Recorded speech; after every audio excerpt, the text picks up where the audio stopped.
Train থামিয়ে ফেলছে, সম্ভবত কোনো দুর্ঘটনা ঘটছে। তাছাড়া তো এরকম থামানোর কথা না। ঘাটিনা ব্রিজের উপরে ট্রেন থামায় ফেলছে অতিরিক্ত লোকের চাপের কারণে। সম্ভবত সামনে কোনো লোকজন পড়ছিল বা এরকম কোনো কিছু হবে, সেই জন্য একদম থামায় ফেলছে।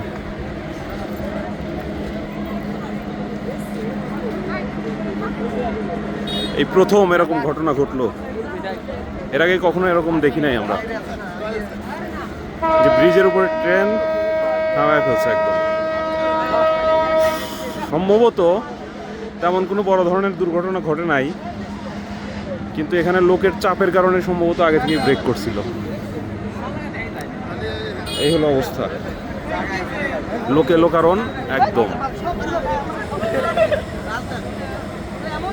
এখনো ট্রেন ছাড়ে নাই।